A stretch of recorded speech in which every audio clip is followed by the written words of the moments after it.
When it comes to trade now, everybody it seems is looking to and looking at India. We've had a few major free trade agreements that India signed, and now we might have a trade delegation coming to India from the Caribbean, the British Virgin Islands. I'm being joined by the Premier of British Virgin Islands, Honorable Natalio Wheatley. Thank you so much, sir, for joining us here on the network. Let's begin with looking at India. Why India and why now? Well, of course, the Virgin Islands has been very successful in the past in facilitated inward investment into emerging economies. And what is taking place in India is truly impressive. The Virgin Islands has over 370,000 companies registered, and we facilitate cross-border and investment from countries in the Asia Pacific, where about 60% of our companies come from. Also, 20% of our companies come from the Latin American, Caribbean region. But we are seeking to diversify the markets, and we believe that our companies can provide a vehicle for investment into India to continue your sustainable growth well into the future. Okay. What's the focus of the trade delegation? Is it products? Because we know that there are certain sectors from the blue-green economy that you focused on, but is it also financial sector? Yes, of course. We have an international finance center. We've been in this business for over 40 years. And this, of course, has been able to sustain our livelihood in the Virgin Islands and also facilitate growth through the globalization era. And of course, as we have emerging markets like India, you have China. Of course, we do quite a lot of business with Chinese. And also from Latin America and other places in the world. And we see that these economies are key for growth in the present and into the future. So, of course, we want to certainly diversify and ensure that we do business with the emerging players. But we're living in a very disrupted world today. You come from the Caribbean, which has seen a massive disruption lately. Explain to us, how did the British Virgin Islands look at developments coming from America, the action against Nicolas Maduro, and what was the kind of disruption that the region felt? Well, we have a long-standing relationship with the United States of America.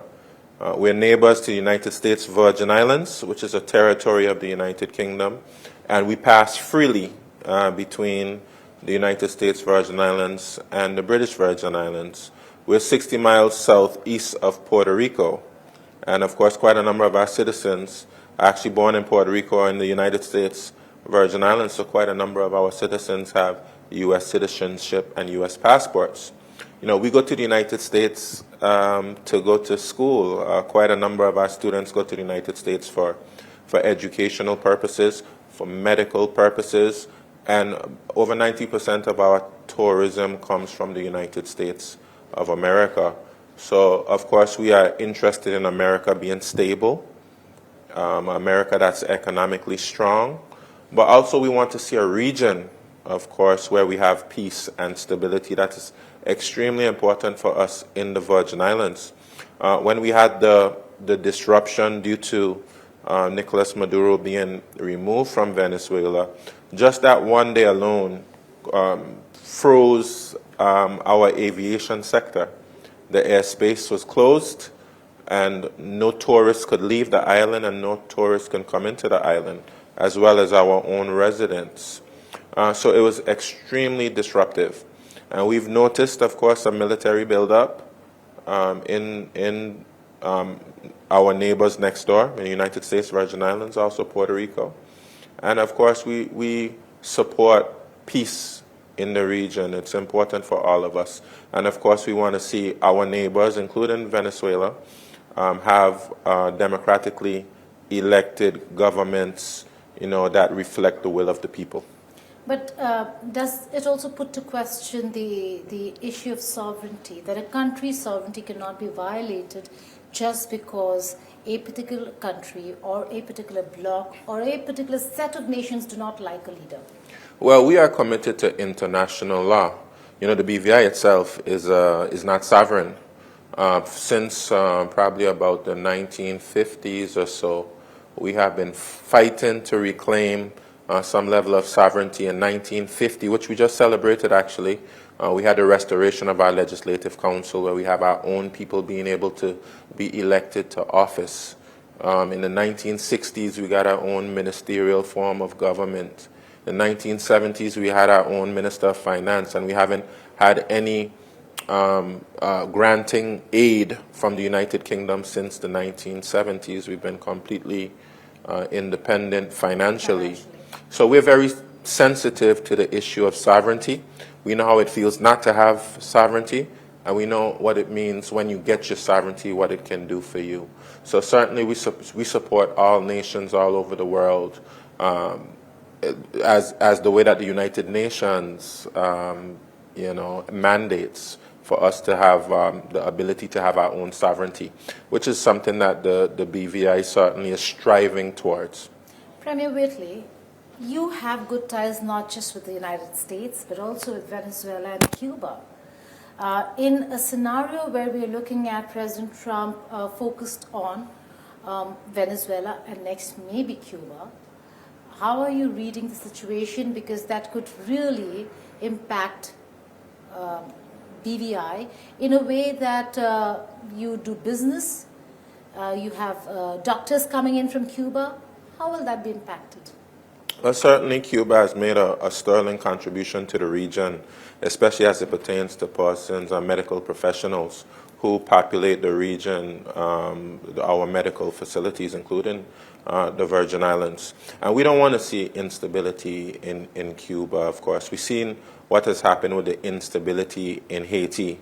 And of course, we regularly receive migrants fleeing Haiti. So we certainly wouldn't want to see a repeat of that. And of course, we call for dialogue. And of course, through the United Kingdom, we've communicated, of course, that our goal, our aspiration is that all the big players can get together and have dialogue, and so that we can have stability in the region, which is so important for all of us, not just for our economies, but for our very livelihoods. Okay, final question before I let you go. We're here at the World Government Summit in Dubai. How does the future look for BVI, given the disruption, given that you're a part of the Caribbean? Yeah, well, the BVI has been able to thrive in the existing order because, of course, we've found a product that people around the world want to use to be able to facilitate growth and investment. And the BVI has grown economically with the growth of globalization. But of course, we see that that existing world order is under threat, under strain, and it's under scrutiny. But it's not necessarily a bad thing for the world, because we believe that we have to create a world order which is fair, which is just, which is equitable, so that we are less vulnerable to trade disruptions. Where, of course, we have climate change, a big challenge for the Virgin Islands. We were disrupted and impacted by 2 Category 5 hurricanes in 2017, wiped out 200% of our gross domestic product, and we were able to rebuild. But we want to see a world where those who are most vulnerable to climate change, even though we don't cause the carbon emissions which lead to climate change and these devastating hurricanes, that we have something called climate justice. That, of course, we are able to access resources to be able to adapt and also to mitigate against the ill effects of climate change.